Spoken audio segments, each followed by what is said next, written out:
السلام عليكم ورحمة الله وبركاته. إن الحمد لله نحمده ونستعينه ونستغفره ونعوذ بالله من شرور أنفسنا ومن سيئات أعمالنا من يهد الله فلا مضل له ومن يضلل فلا هادي له أشهد أن لا إله إلا الله وحده لا شريك له وأشهد أن محمدا عبده ورسوله يا أيها الذين آمنوا اتقوا الله حق تقاته ولا تموتن إلا وأنتم مسلمون يا أيها الناس اتقوا ربكم الذي خلقكم من نفس واحدة وخلق منها زوجها وبث منهما رجالا كثيرا ونساء واتقوا الله الذي تساءلون به والأرحام إن الله كان عليكم رقيبا يا أيها الذين آمنوا اتقوا الله وقولوا قولا سديدا يصلح لكم أعمالكم ويغفر لكم ذنوبكم ومن يطع الله ورسوله فقد فاز فوزا عظيما أما بعد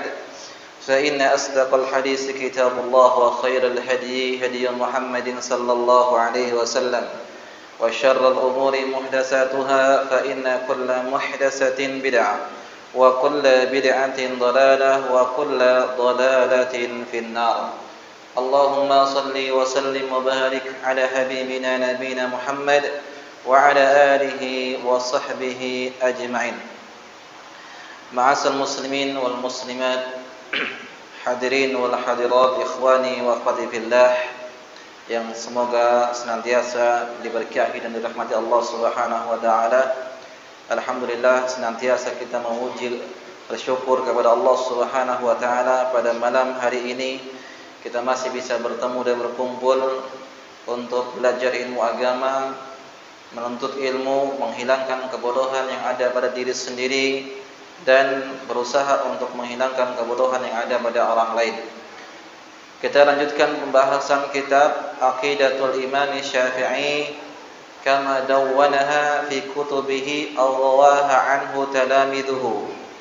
Akidah Imam Syafi'i sebagaimana ditulis dalam kitab-kitabnya atau diriwayatkan oleh murid-muridnya yang ditulis oleh Syekh Nu'man bin Abdul Karim Al-Watar hafizahullahu taala. Kita memasuki bab yang berikutnya. Pada pertemuan yang lalu telah kita bahas tentang perkataan Imam Syafi'i rahimahullahu ta'ala bahwa barang siapa yang mengaku-ngaku melihat jin dalam bentuk nyata, maka kami batalkan syahadatnya.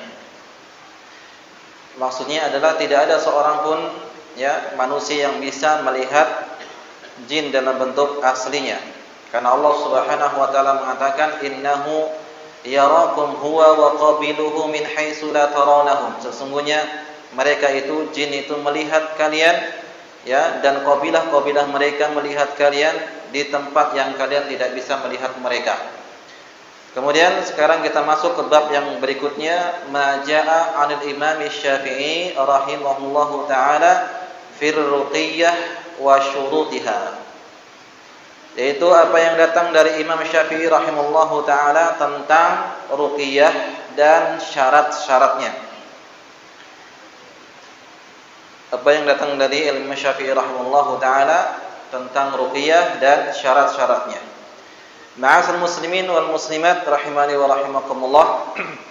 Ruqyah adalah salah satu bentuk ikhtiar pengobatan yang berlandaskan dengan Al-Qur'an. Ruqyah yaitu dengan ayat-ayat Allah Subhanahu wa taala. Dan ruqyah yang benar adalah ruqyah yang sesuai dengan petunjuk Al-Quran dan Sunnah Nabi Sallallahu Alaihi Wasallam. Bukan ruqyah seperti ala-ala dukun paranormal yang mereka terkadang mencampur adukan antara ayat dan mantra-mantra. Mencampur adukan sebagian firman Allah Subhanahu Wa Taala dengan mantra-mantra yang tidak jelas, tidak bisa dipahami. Oleh karena itu Nabi sallallahu alaihi wasallam menyebutkan innar ruqa wat tamaima wat tirwalata syirkun. Sesungguhnya ruqyah yaitu ruqyah yang syirik ya dicampuri dengan ucapan-ucapan, ya mantra-mantra, sihir dan seterusnya, wat tawaim, yaitu jimat-jimat, wat tiwalah, melet, itu termasuk bagian daripada kesyirikan. Baik. Kita baca, qala Ar-Rabi' bin Sulaiman, sa'altu Syafi'iyya 'anil ruqyah, faqala la ba'sa an yurqiya rajulu bi kitabillah wa ma ya'rifu min dzikrillah. Itu Ar-Rabi' bin Sulaiman bertanya kepada Imam Syafi'i rahimallahu taala tentang ruqyah. Maka beliau menjawab, la ba'sa, tidak mengapa, boleh meruqyah seseorang yaitu dengan Al-Qur'an, wa ma ya'rifu min dzikrillah, atau dengan zikir-zikir yang dapat dipahami. Ya. Jadi ruqyah itu diperbolehkan dengan Al-Qur'an, kitabullah, dan juga dengan zikir-zikir yang bisa dipahami. Ya. Bukan dengan mantra-mantra yang tidak bisa dipahami maknanya, sebagaimana hal tersebut dilakukan oleh para dukun. Ya, baik. Kemudian syarat-syarat seorang itu meruqyah harus terpenuhi 3 syarat. Yang pertama yaitu bitilawati atau bi kitabillahi ta'ala, sebagaimana hal tersebut dikatakan oleh Al-Imam Ibnu Hajar rahimallahu taala, bahwasanya beliau mengatakan ajma'a al-ulama ya bi jawazi ruqyah, sepakat para ulama bolehnya ruqyah bi salasati syurutin, dengan 3 syarat. Apa syarat pertama tadi? Yang pertama adalah bi kitabillah, dengan Al-Qur'an. Ya, meruqyah seseorang dengan Al-Qur'an. Ya, bahwasanya Al-Qur'an itu memang salah satu fungsinya adalah syifa, untuk penyembuhan, pengobatan. Sebagaimana Allah Subhanahu wa sebutkan, wa yunazzilu lahu minal qur'ani ma huwa shifa. Ya, dan telah diturunkan dari Al-Qur'an sebagai obat, wa rahmatan atau rahmatul lil mukminin, dan sebagai rahmat bagi orang-orang yang beriman. Jadi Al-Qur'an sebagai obat. Dan ayat-ayat Al-Qur'an semuanya sebenarnya bisa untuk meruqyah. Tetapi memang terkadang ada ayat-ayat khusus yang memang bisa dijadikan sebagai sarana untuk meruqyah. Ya, baik. Kemudian yang kedua, syarat yang kedua adalah dengan bizikrillah, dengan zikir. Zikir yang ya sesuai dengan contoh Nabi sallallahu alaihi wasallam, di antaranya adalah, di antara doa dan zikir seorang ketika meruqyah adalah Allahumma rabban nasi adhibil ba'sa anta syafi la shifaa illa shifaa'uk shifaa'an la yughadiru saqamah. Ini di antara zikir meruqyah. Atau dengan zikir-zikir yang lain, atau dengan ya dengan zikir-zikir yang bisa dijadikan sebagai sarana untuk meruqyah. Ya, baik. Jadi dengan zikir kepada Allah Subhanahu wa taala. Yang ketiga, syarat yang ketiga adalah yaitu disandarkan semuanya itu kepada Allah Subhanahu wa taala. Disandarkan semuanya itu kepada Allah Subhanahu wa taala. Kesembuhan itu milik Allah Subhanahu wa taala. Maka dalam doa tadi, Allahumma rabban nas, ya Allah sesungguhnya Engkau adalah Tuhan yang manusia, adhibil ba'sa, sembuhkanlah penyakit. Ya anta syafi, Engkau lah yang memberikan kesembuhan. La shifaa, tidak ada kesembuhan illa shifaa'uk, kecuali kesembuhan darimu. Ya, shifaan la yughadiru saqama, kesembuhan yang tidak meninggalkan bekas. Ya, ini dia. Jadi syaratnya ini, yang pertama dari Al-Qur'an, yang kedua dari zikir, dan yang ketiga syaratnya semuanya itu disandarkan semuanya kepada Allah Subhanahu wa taala. Adapun khusus bagi orang yang meruqyah, dia memiliki beberapa syarat. Di antaranya adalah yaitu keyakinan bahwa kesembuhan datang hanya dari Allah. Baik orang yang diruqyah ataupun orang yang meruqyahnya. Bukan hatinya bergantung kepada orang yang meruqyah. Misalnya sang pasien dia sakit, maka dia bergantung kalau ustaz ini ini lebih ampuh misalnya. Ustaz ini enggak. Ya, tetap kesembuhan itu datangnya dari Allah Subhanahu wa taala. Hatinya kita harus gantungkan kepada Allah, bukan kepada sang peruqyahnya. Ya, baik. Dan yang kedua, di antara syarat bagi peruqyah adalah ruqyah harus dengan Al-Qur'an atau hadis atau dengan nama-nama dan sifat Allah Subhanahu wa taala atau dengan bahasa Arab yang bisa dipahami. Ya, atau dengan doa kita sendiri, ya Allah sembuhkanlah ya si fulan, sakitnya si fulan. Ini di antara syarat-syarat meruqyah. Kemudian yang ketiga adalah di antara syarat meruqyah yaitu meruqyah harus ikhlaskan niat menghadapkan ya dirinya kepada Allah semata membaca dan berdoa. Ini juga di antara kritikan di antara para ulama, larangan untuk menjadikan profesi sebagai seorang ruqyah, peruqyah. Ini termasuk di antara kritikan di antara para ulama. Atau membuka klinik khusus apa? Tukang ruqyah. Ya, tayyib. Kemudian ya, ini cara-caranya bisa dengan apa? Membaca ayat Al-Qur'an dari mulai Al-Fatihah, kemudian meniupkan kepada tubuh yang sakit ataupun yang lainnya. Ya, taib. Kemudian yang paling penting adalah ketika meruqyah dia harus menghayati makna yang dibaca. Jangan bacaannya hampa begitu saja, apalagi yang tidak mengerti dengan bahasa Arab. Dia membaca begitu saja. Dia harus berusaha untuk memahami apa yang dia baca, ayat-ayat yang dibaca dia harus memahaminya. Taib. Ya, itu diantara meruqyah. Dan ma'asal muslimin wal muslimat, bahwa ruqyah ini bukan hanya ditujukan bagi orang yang terkena gangguan sihir, tidak, atau terkena gangguan jin, ya. Tetapi ruqyah ini bisa untuk penyakit atau orang yang terkena sengatan binatang. Dan ini masyhur hadisnya. Di zaman Nabi Shallallahu Alaihi Wasallam ada seorang kepala suku yang terkena sengatan binatang. Maka sahabat Nabi Shallallahu Alaihi Wasallam diminta untuk meruqyahnya, dibacakan surah Al-Fatihah dengan izin Allah Subhanahu Wa Taala sembuh. Ya, nah, ini bukan terkena jin, bukan juga gangguan sihir dari tukang sihir, tetapi murni karena tersengat binatang. Jangan dikira kalau meruqyah itu kalau nggak kesurupan berarti nggak manjur bacaan ruqyahnya. Nah, ya kan seperti itu.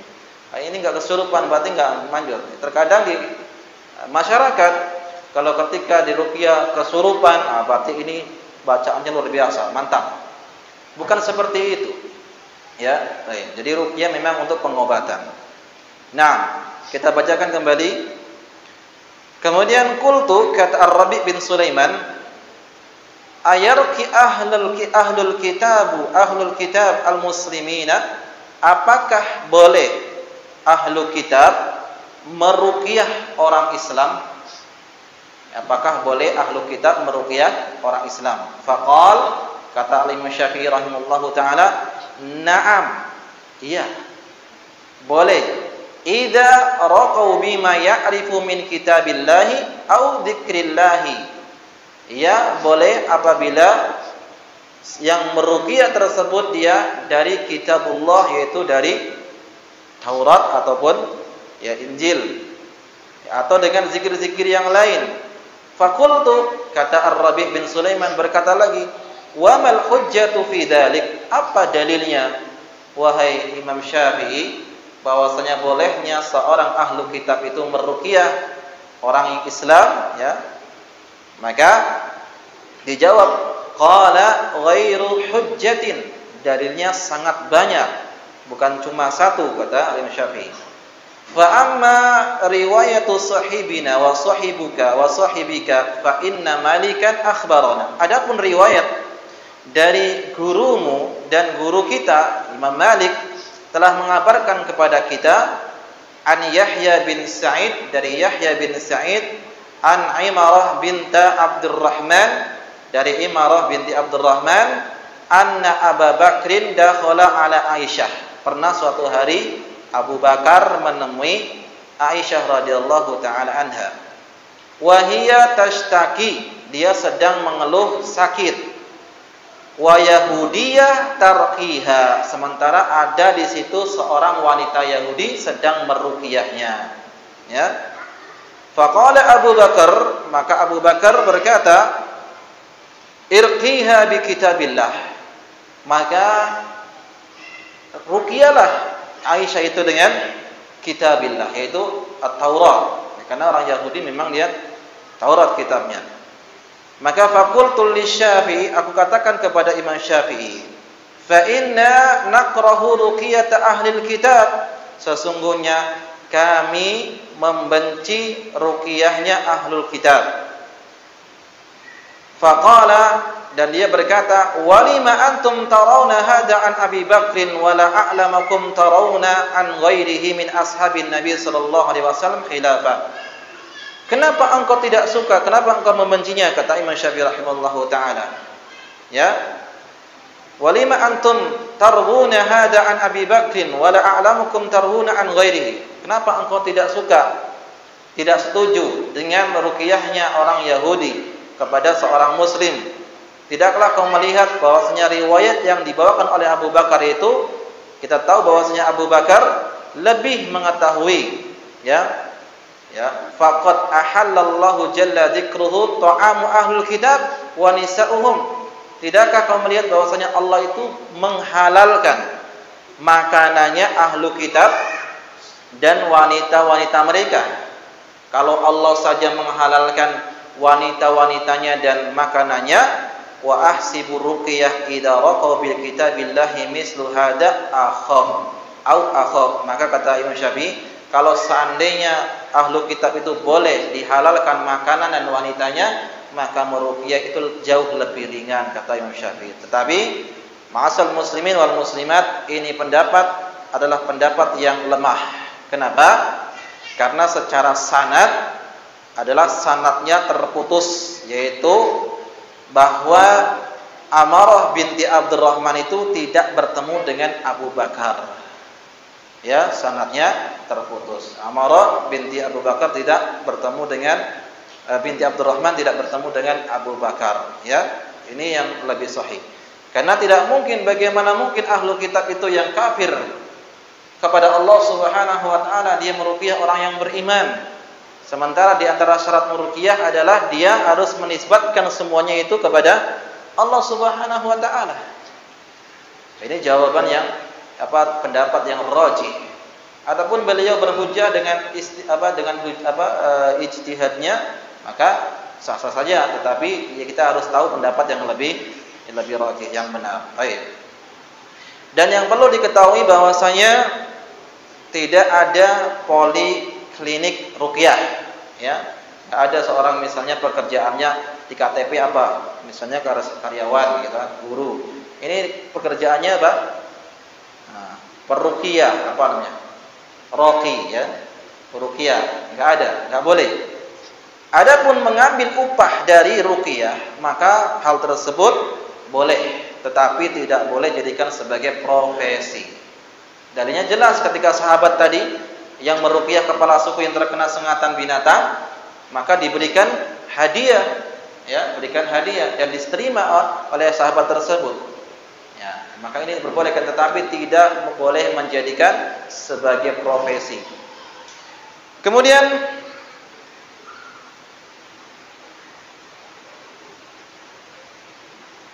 apakah boleh kita sebagai seorang muslim meminta untuk diruqyah? Ya, mungkin sebagian kita berpegang teguh dengan hadis 70.000 orang yang akan masuk surga tanpa azab dan tanpa hisab. Di antaranya adalah syaratnya adalah tidak meminta diruqyah. Rasulullah SAW menyebutkan, ya, di antara sifat ciri orang yang masuk surga tanpa azab tanpa hisab adalah humul ladzi la yatatayyarun wa la yastarqun wa la yaktawun wa ala rabbihim yatawakkalun. Mereka orang yang tidak bertatayyur, tidak menganggap sial baik burung ataupun yang lainnya, bilangan, angka, bulan atau seterusnya. Kemudian yang kedua, wala yastarqun, tidak minta diruqyah. Yang ketiga, wala yaktawun, tidak mengobati luka dengan besi panas atau kai. Dan yang ketiga, yang keempat adalah mereka bertawakal hanya kepada Allah Subhanahu wa taala. Hadis ini dikeluarkan oleh Imam Al-Bukhari, ya, dan hadisnya adalah sahih. Maka dari hadis tersebut, ma'asal muslimin wal muslimat, ada perincian yang dimaksud tidak dibolehkan meminta ruqyah itu. Yang pertama adalah meminta ruqyah yang syirkiyah, ruqyah yang terkandung makna-makna kesyirikan. Ini yang tidak diperbolehkan. Jadi la yastarqun, tidak meminta ruqyah yang syirkiyah yang mengandung kata-kata kesyirikan. Adapun yang kedua, penjelasannya la yastarqun, tidak meminta di ruqyah sehingga dia akan mendapatkan masuk surga tanpa azab tanpa hisab adalah yaitu meminta ruqyah syar'iyah yang syar'i, tetapi hal tersebut dapat mengurangi tawakal seorang kepada Allah Subhanahu wa taala. Ya. Ini yang dimaksud akan mengurangi tawakal, dan sehingga hal tersebut yang akan menyebabkan seorang itu terhalangi untuk masuk surga tanpa azab tanpa hisab. Dan jelas yang pertama, yaitu maksudnya meminta ruqyah dengan kata-kata syirik atau yang tercampur dengan kesyirikan, jelas ini adalah hadisnya haram, tidak diperbolehkan, ya. Adapun dengan ruqyah yang syar'iyah, ada sebuah fatwa dari Lajnah Daimah menjelaskan bahwa meminta ruqyah hukumnya adalah mubah. Hukumnya adalah mubah. Apabila ada semacam konsekuensi tertentu dalam syarat tertentu tidak dekat ke mana mubah, artinya diperbolehkan. Ini dikatakan oleh dalam fatwa Al-Lajnah Daimah. Ya, jadi ruqyah yang syar'iyah hukumnya adalah diperbolehkan mubah. Sebagaimana juga Syekh Saleh bin Abdul Aziz Al-Syekh menjelaskan, li'anna talibur ruqyah yakunu fi qalbihi mailur lirraqi. Ini alasan di antara dapat mengurangi tawakal, karena orang yang diruqyah terkadang hatinya cenderung tergantung kepada orang yang meruqyah. Nah, inilah sebabnya la yastarqun tadi, ya, tidak dibolehkan meminta ruqyah. Tetapi dari apa yang kita baca tersebut dapat kita simpulkan maka meminta ruqyah hukumnya boleh, tetapi lebih menenangkan adalah meruqyah sendiri. Lebih menenangkan adalah meruqyah sendiri, ya, supaya tidak terluput dari keutamaan tadi. Nah, ini berkaitan tentang ruqyah, ya. Jadi ruqyah syarat-syaratnya, dan yang penting untuk kita ketahui bahwasanya ruqyah salah satu metode untuk memperoleh kesembuhan. Dan ingat, ruqyah bukan hanya untuk orang yang terkena sihir atau gangguan jin, tapi ruqyah juga bisa untuk penyakit-penyakit yang lain. Nah, yang selanjutnya kita bacakan bab yang berikutnya, majaa adul Imam Syafi'i rahimahullahu fit tatayyur. Apa yang datang dari Al-Imam Syafi'i rahimahullahu taala berkaitan tentang tatayyur. Apa itu tatayyur? Anggapan sial. Ya, anggapan sial. Ini banyak terjadi di negeri-negeri kita, bahkan jauh sebelum Islam datang, ya. Itu juga orang-orang jahiliyah paling banyak sekali yang masalah tatayyur, menganggap sial. Kita akan bacakan di sini riwayatnya. An Bahrin bin Nasr qala, dari Bahr bin Nasr dia mengatakan, haddatsana Syafi'i fi qaulin Nabi sallallahu alaihi wasallam. Al-Imam Syafi'i menceritakan kepada kami, ya, menerangkan hadis Nabi sallallahu alaihi wasallam. Aqirru tayra ala makinatiha. Biarkanlah burung itu di sangkarnya, di tempatnya. Ini Nabi sallallahu alaihi wasallam menyebutkan, biarkanlah burung itu di tempatnya. Inna ilmal arabi kana fi zajri tayr wal bawarih wal khatti wal i'tiyaf. Sesungguhnya kebiasaan orang Arab jahiliyah dahulu, mereka suka mengusir burung atau melihat burung atau menggaris-garis yang banyak, atau mereka mengusir burung. Ini diantara kebiasaan orang Arab. Apa tujuannya? Di antara salah satu tujuannya adalah mereka berkeyakinan bangsa Arab atau orang-orang Arab jahiliyah dahulu sebelum Islam datang, ketika mereka ingin melakukan sebuah perjalanan atau menginginkan suatu tujuan atau keinginan, ada sebuah hajat, kebutuhan, dia akan melihat burung, ya, kemudian diusir burungnya ke arah mana perginya. Kalau perginya ke arah kiri, ini tanda sial, tidak jadi pergi melanjutkan perjalanan. Kalau perginya ke arah kanan, maka juga ini baik, maka dia akan melanjutkan perjalanan. Atau mereka itu melihat burung, ada burung, perginya kemana burung itu tersebut, ya, ke arah kiri atau ke arah kanan. Atau mereka juga menggaris-garis yang sangat banyak, garis yang banyak-banyak gak beraturan, nanti dihapus garisnya, tinggal berapa dihitung.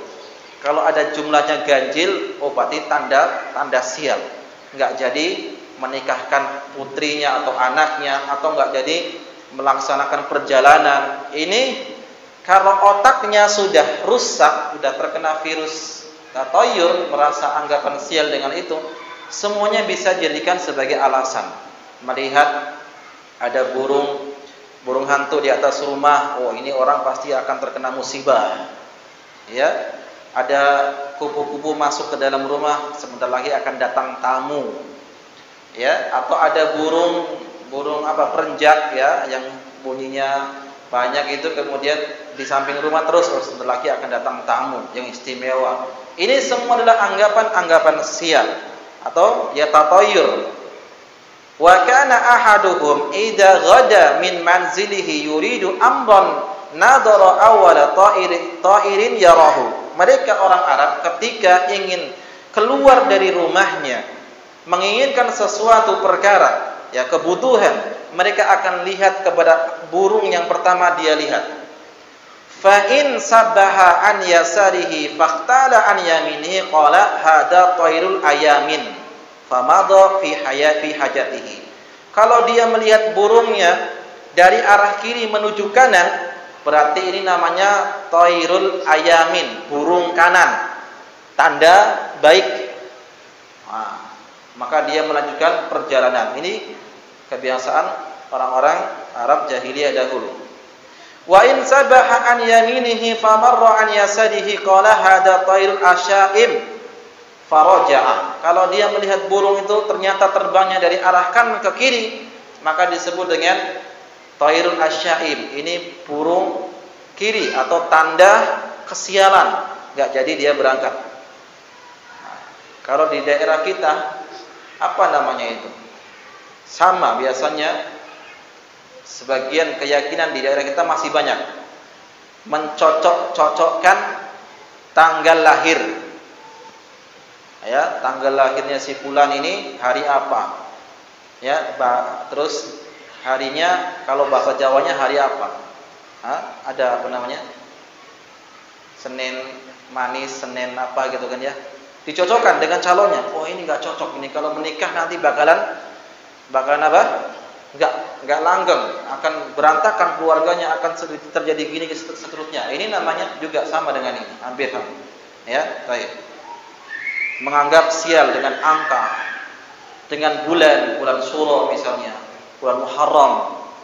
Ya, bulan Muharram dianggap sebagai bulan sial, bulan yang mendatangkan kesialan. Padahal Nabi sallallahu alaihi wasallam menyebutkan la adwa wala tiyarata wala hammata wala safar.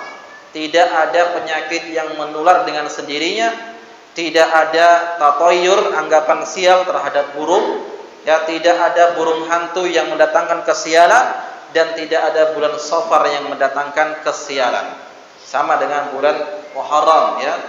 Ya, bulan yang padahal bulan Muharram bulan yang mulia. Puasa di dalamnya adalah sebaik-baik puasa setelah bulan Ramadan.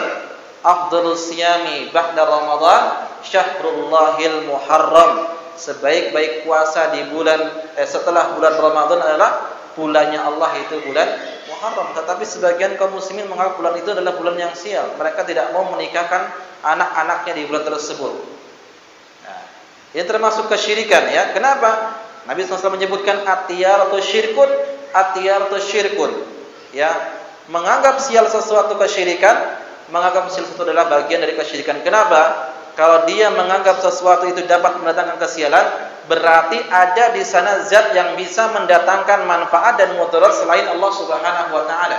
Padahal Allah satu-satunya zat yang hanya bisa mendatangkan manfaat dan dia pula yang bisa menolak mudarat ataupun yang mendatangkan mudarat. Tidak ada yang lain kecuali Allah Subhanahu wa taala. Baik. Dan ternyata kebiasaan tatayur ini itu sudah ada sejak zamannya Fir'aun. Allah sebutkan dalam surah Al-A'raf ayat yang ke-131. Ya, kata Allah Subhanahu wa taala, fa in ja'athumul hasanatu qalu lana hadhihi wa in tusibhum sayyi'atun yatatayyaru bi Musa wa man ma'ah ala innama ta'iruhum indallah walakin aksaruhum la ya'lamun. Kata Allah Subhanahu wa taala, apabila datang kebaikan kepada Firaun dan bala tentaranya, mereka mengatakan ini nikmat dari kebaikan kami. Apabila datang keburukan kepada mereka, mereka nisbatkan kesialan itu gara-gara Musa. Ini gara-gara Musa jadi sial. Nah, seperti itu. Ya. Ala innama ta'iruhum indallah, ketahui bahwasanya musibah itu sesungguhnya bala itu hanyalah dari Allah Subhanahu wa taala, walakin aktsarahum la ya'lam, tetapi kebanyakan mereka tidak mengetahui. Dan ternyata berarti orang-orang yang mengikuti gaya-gaya seperti ini mereka mewarisi keyakinannya Fir'aun dan orang-orang jahiliyah, ya, musyrikin jahiliyah dahulu. Nah ini. Apa hubungannya antara burung yang hinggap di atas atap terus akan sial? Dari mana kita tahu? Gak ada koneknya sama sekali. Apa hubungannya antara ular yang jalan melewati jalan gitu kan, ke arah kiri atau ke arah kanan itu tanda kesialan? Tidak ada hubungannya sama sekali. Gak ada konek-koneknya. Ya mungkin saja ular tersebut memang ingin lewat, pas kebetulan kita jumpa di jalan. Nah ini ya seperti itu. Ya, menganggap sial burung, menganggap sial angka, misalnya angka 13, 14, itu di dalam pesawat nggak ada. Yang bisa naik pesawat atau lift di hotel-hotel berbintang ya, yang tinggi-tinggi itu. Padahal dari SD, dari TK diajarin hitungan 1, 2, 3, 4 sampai 20. Begitu ngitung 11, 12, 13-nya nggak ada. Berarti kan payah, berarti susah, sia-sia guru ngajarin anaknya ngitung, guru ngajarin murid-muridnya berhitung. Begitu masuk lift, mana nomor 13 ini nggak ada. Itulah kesyirikan menjadikan orang itu dungu, bodoh, ya, menganggap sial angka, menganggap sial hari Sabtu tidak boleh bersafar, ya, hari Sabtu tidak boleh safar, nggak boleh berpergian. Kenapa? Karena hari Sabtu itu biasanya banyak kesialan.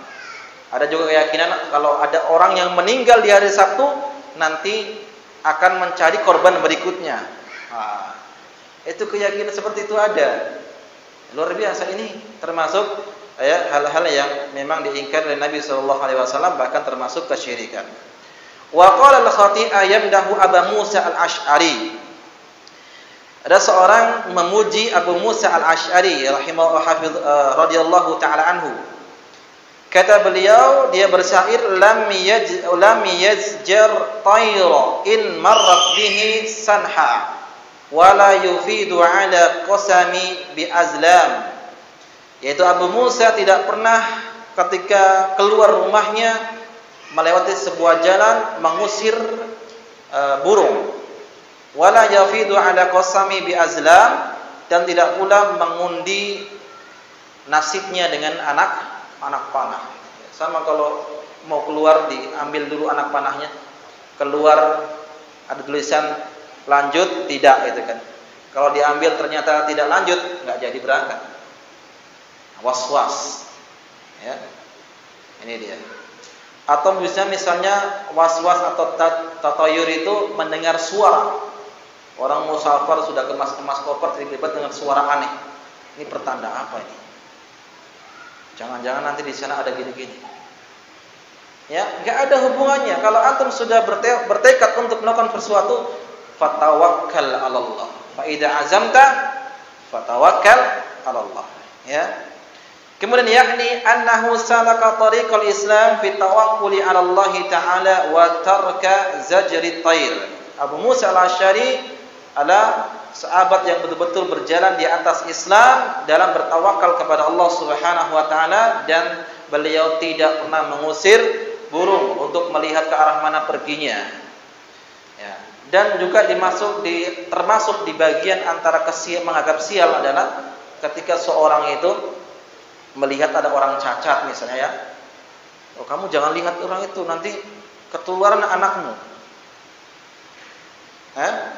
Ada nggak keyakinan seperti itu? Ada. Ini termasuk keyakinan yang salah. Ya, akan tertular musibah kalau kita itu melihat orang yang cacat atau orang yang sakit atau orang ini. Ini nggak benar. Ini keyakinan yang tidak benar. Justru kalau kita melihat orang yang terkena musibah, dianjurkan berdoa. Apa doanya? Alhamdulillahilladzi afani mimma batalahu bihi wa faddalani ala katsirin mimman khalaqa tafdila. Misalnya kita melihat teman kita terkena musibah, kita baca alhamdulillah. Tapi jangan di depannya ya. Nanti dikirain kita syukur gitu. Alhamdulillah, enggak ya. Ya, pelan-pelan saja. Alhamdulillahilladzi ya afani mimma btalahu bihi wa faddalani ala katsirin mimma khalaqa tafdila. Kalau keras-keras alhamdulillah, ngecek kamu buat itu. Ya, baik, sudah azan ya? Nah, insyaallah kita lanjutkan ba'dal azan. Ini masih ada beberapa pembahasan lagi.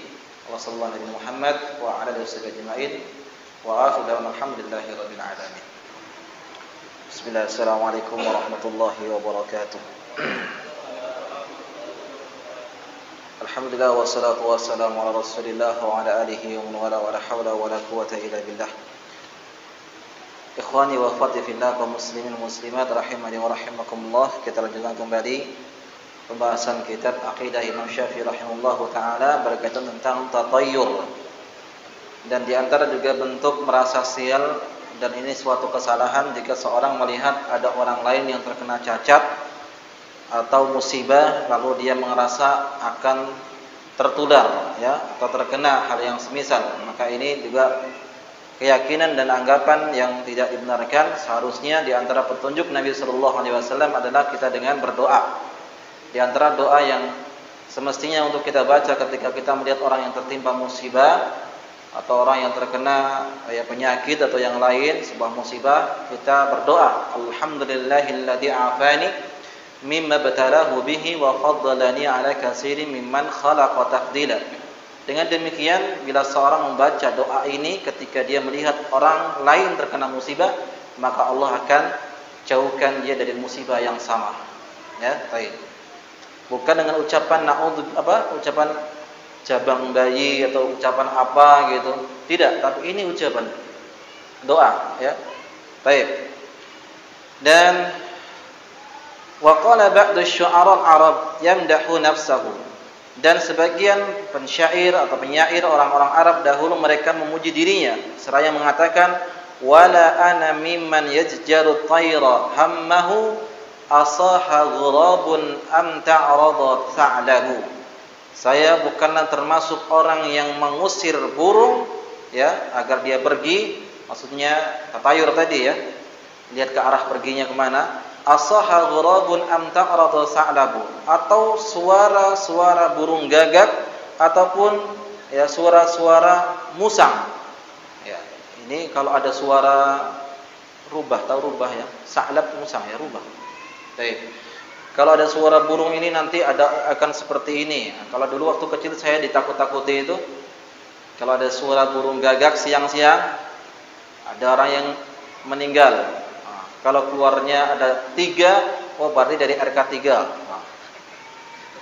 Kalau ada 1 RK1 yang meninggal dunia, itu keyakinan dari kecil digitukan.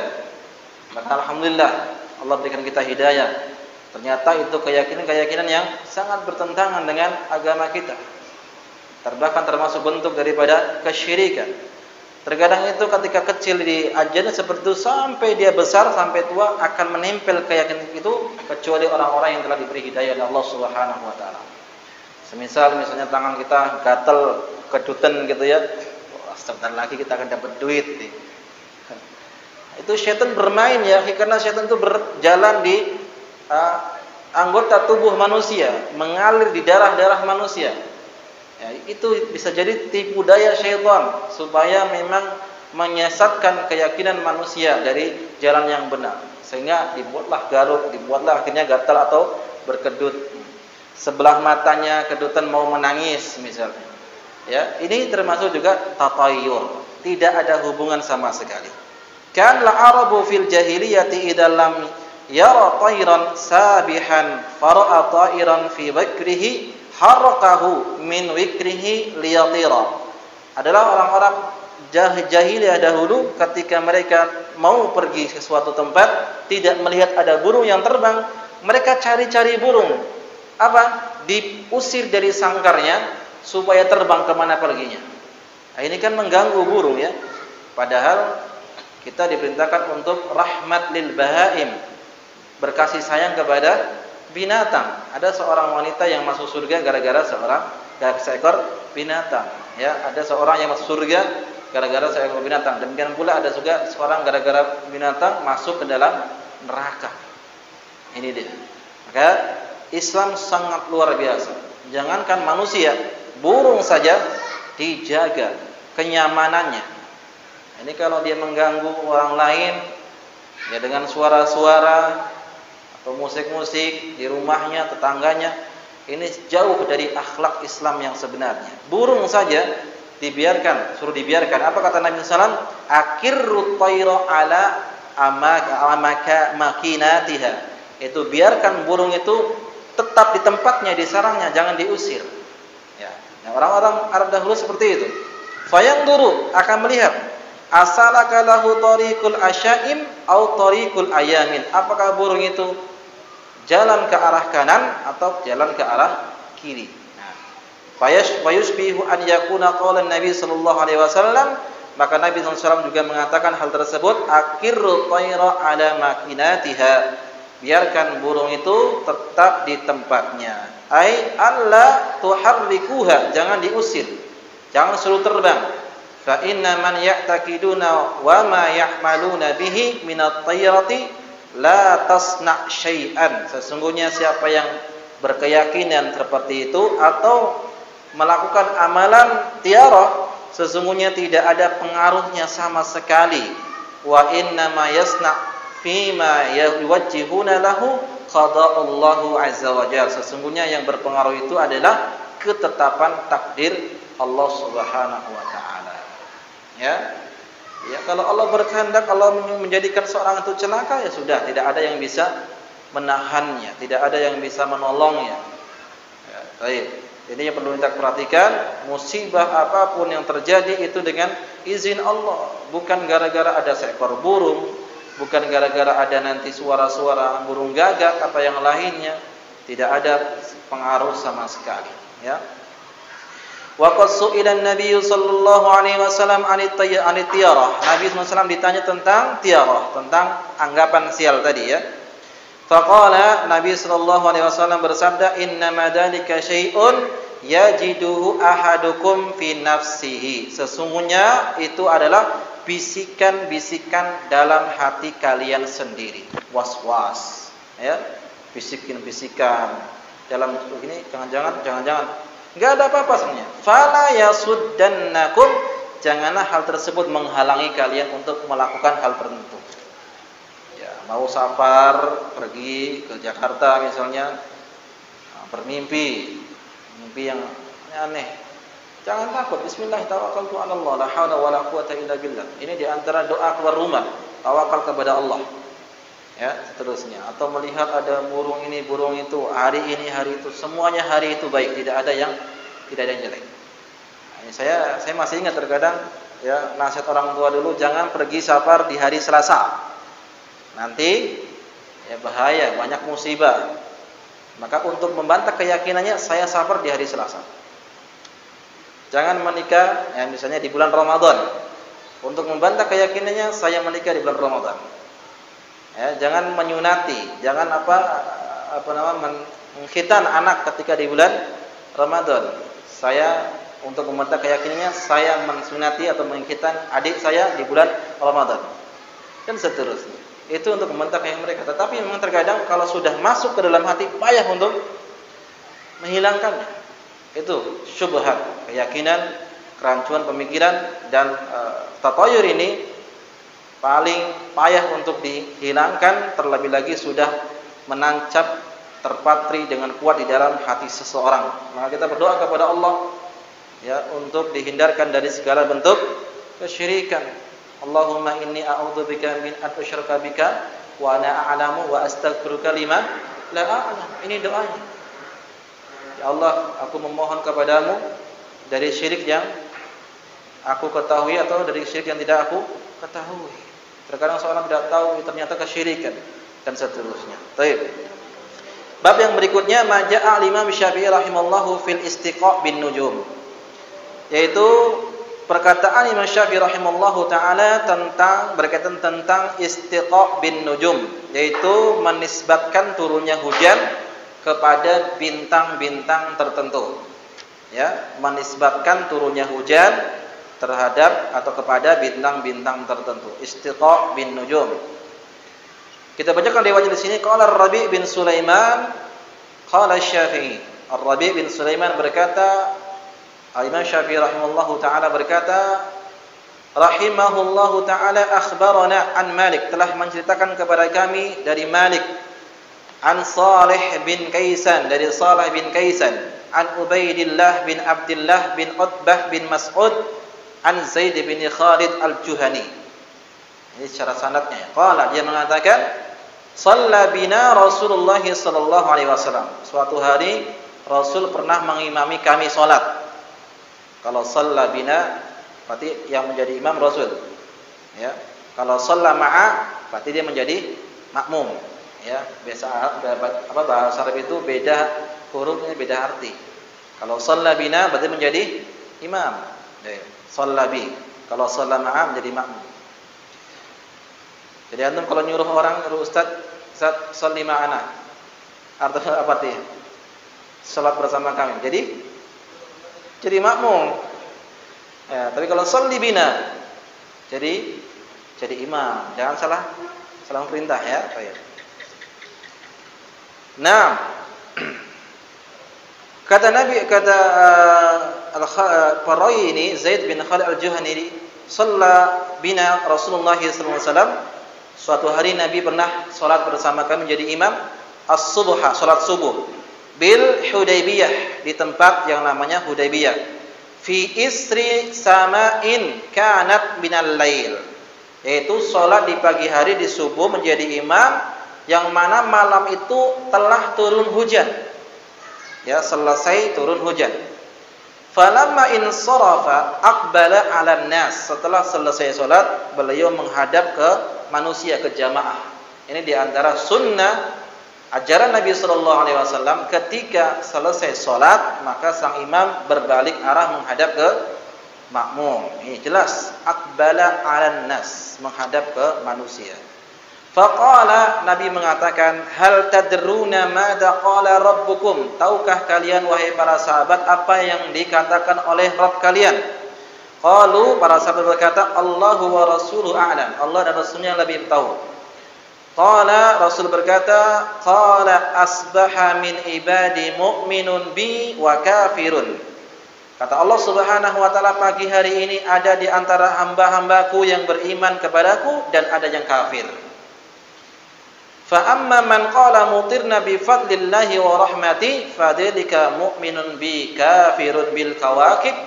Adapun orang yang mengatakan kami diturunkan hujan karena rahmat Allah dan keutamaannya, maka dialah orang yang beriman kepadaku dan kafir kepada bintang-bintang. Wa amma man qala mutirna bi nau'in kada wa kada fadzalika kafirun bi mu'minun bil kawakib. Adapun orang-orang yang mengatakan kita diturunkan hujan karena bintang ini dan bintang itu, maka dialah orang yang kafir dan beriman kepada al-kawakib, itu kepada bintang-bintang. Baik, sebelum kita bahas di perkataan Imam Syafi'i rahimallahu taala, hadis ini ma'asal muslimin muslimah menceritakan tentang salah satunya adalah yaitu adab ketika kita diturunkan hujan.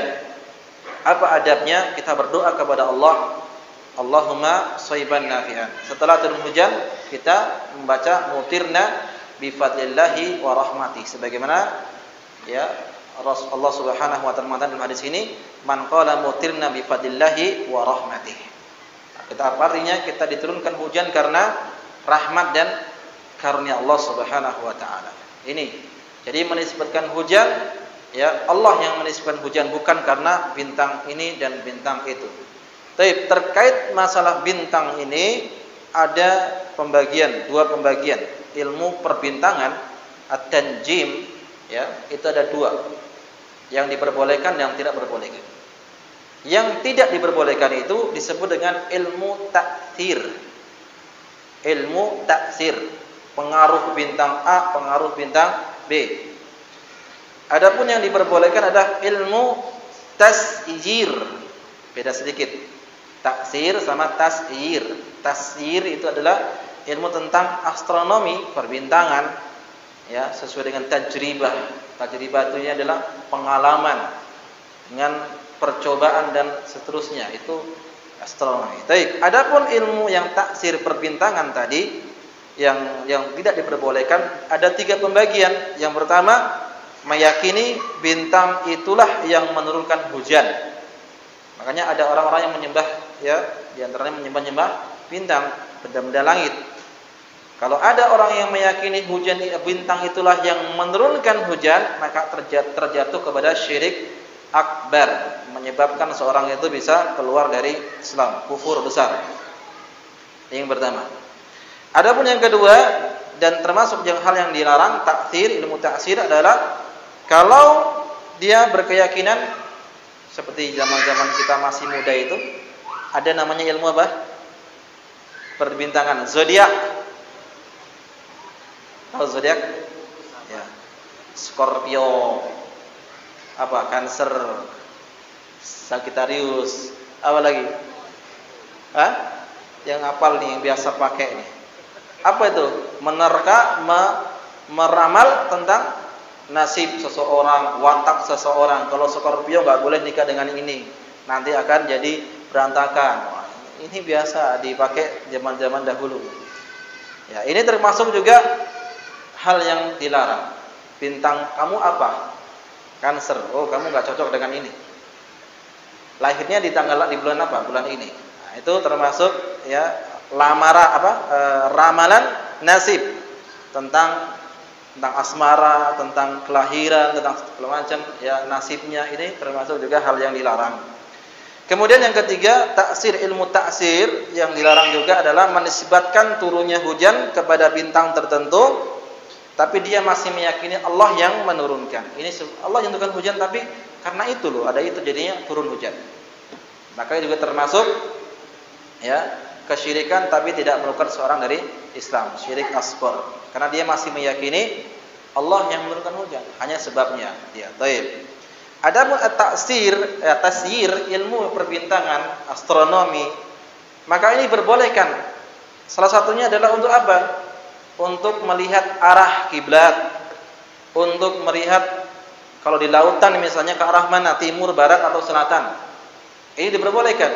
Makanya Al-Qatadah, seorang ulama tabi'in, beliau menyebutkan khalaqallahu ta'ala an-nujum, ya, Allah Subhanahu wa taala menciptakan bintang itu li salasin, untuk 3 fungsi. Fungsi yang pertama adalah tazyinu lis sama atau zinatus sama, untuk menghiasi langit. Fungsi yang kedua adalah rujumu lisyayatin, untuk melempar setan-setan yang mencuri berita-berita dari langit. Dan yang ketiga adalah wa alamatu yahtadi atau tahtadi biha, sebagai penunjuk arah.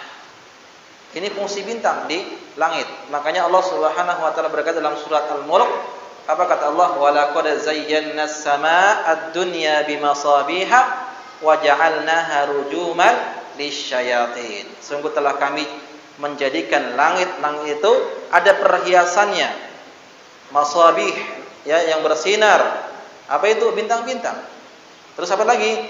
wa ja'alnaha rujuman lisyayatin, dan kami jadikan bintang-bintang itu fungsinya untuk melempar ya setan-setan pencuri berita-berita dari langit. Dan ini dikatakan oleh para ulama bahwa fungsi seorang ulama di atas muka bumi seperti bintang di atas langit. Kalau bintang itu sebagai hiasan di langit, maka para ulama sebagai perhiasan di muka bumi. Kalau bintang itu dia melempar syaitan, maka fungsi ulama itu adalah untuk membantah pemikiran-pemikiran yang menyimpang, syubhat-syubhat, kerancuan pemikiran. Ya. Kalau bintang di langit itu sebagai penunjuk arah, maka para ulama juga sebagai penunjuk bagi manusia. Ya.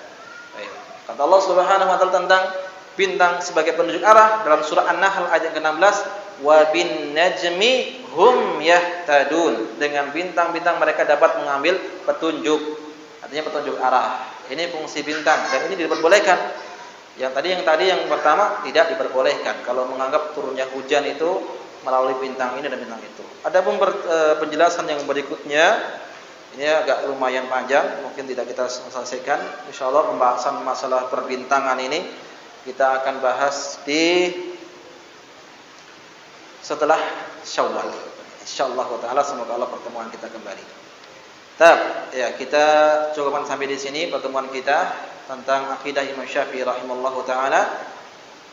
Berapa hari lagi kita akan masuk ke dalam bulan Ramadan.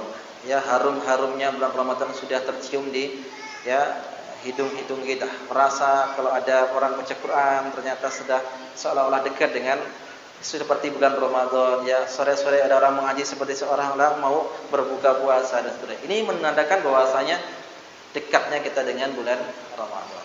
Maka kita berdoa kepada Allah, Allahumma balighna Ramadan wa balligh Ramadan aliyya ilayya. Ya Allah, sampaikanlah kami kepada bulan Ramadan dan sampaikan Ramadan kepada kita, kepada kami. Ya. Baik. Dan kita memohon kepada Allah supaya senantiasa diberi kesehatan, supaya kita bisa mengoptimalkan ibadah di bulan Ramadan. Baik, demikian yang saya bahas. Insyaallah kita lanjutkan pertemuan di bulan-bulan berikutnya. Wassallallahu nabiyana Muhammad wa ala alihi washabihi ajmain wa akhiru da'wana alhamdulillahi rabbil alamin. Assalamualaikum warahmatullahi wabarakatuh.